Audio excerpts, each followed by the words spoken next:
They always tell you, if you're lost in the woods, don't panic. Stay put. Make noise to signal for help. Whistle. Shout. Whatever. Someone might hear you. That's what I did last fall. Deep in the Black Hills National Forest, I whistled. And something answered. My name's Jake. I was hiking solo stupid, I know, trying to bag a peek before dark. Phone died around noon. No signal anyway. Trail markers vanished after a rainstorm turned everything to mud. By dusk, I was turned around bad. Sun dropping fast. Temperature crashing. I built a small fire under an overhang, rationed my last granola bar. Then I heard branches snap. Not close, but not far. I figured bear or deer. To scare it off, or maybe hope it was another hiker, I put 2 fingers in my mouth and whistled sharp. 3 short blasts. The universal I'm here signal. Silence for maybe 10 seconds. Then, from the ridge above, an answer. 3 short whistles. Exact same rhythm, but lower, rougher, like it came through a throat that wasn't shaped quite right. I laughed it off at first. Echo? Another lost person? I whistled again, longer this time. Help call. The reply came faster, closer, same pattern, but with an extra little trill at the end. Playful almost. My stomach dropped. I killed the fire. Buried the coals. Grabbed my pack and started moving downhill any direction that felt like out. Every few minutes I'd stop. Listen, and it would whistle back, not copying me anymore. Variations. Longer notes. Almost like a question or a game I tried not answering. Didn't matter, it kept going. Closer each time. Around midnight, the moon broke through clouds. I saw footprints in the mud ahead of me. Bare feet. Too big, toes too long. They weren't mine. They were walking the exact path I was taking, like it knew where I was headed before I did. Then the whistling stopped. Dead silence. Even the wind quaked.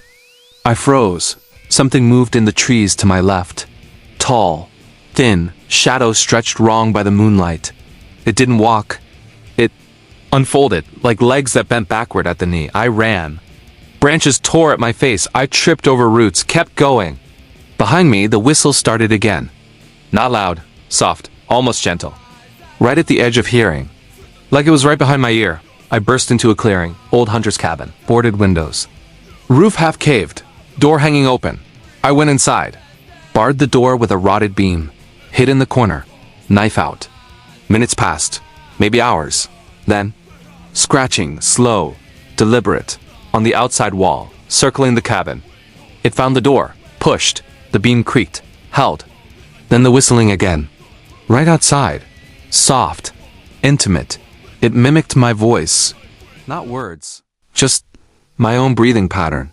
The way I sigh when I'm scared. Exact. I covered my mouth. Didn't breathe. The scratching stopped.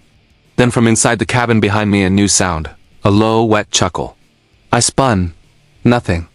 But on the dusty floor, fresh footprints. Bare. Too big. Leading straight to where I was sitting. They hadn't come through the door. They were already here. I don't remember the rest clearly. I think I screamed. Ran again. Fell down a ravine. Blacked out. Dawn came. Search and rescue found me half frozen on a service road. They said I was lucky. Said no one had reported hearing whistles that night. But when they checked my pack, my emergency whistle was gone. And tied around my wrist with a strip of what looked like my own torn shirt was a single long feather. Black. Oily. Didn't come from any bird I've ever seen. I don't hike alone anymore. I don't whistle in the woods. And if you're ever lost out there, and something answers, don't answer back. It might already know your voice better than you do. If this one chilled you, like, subscribe, share your own creepy woods stories in the comments, turn on notifications. Just don't whistle when you're alone in the dark.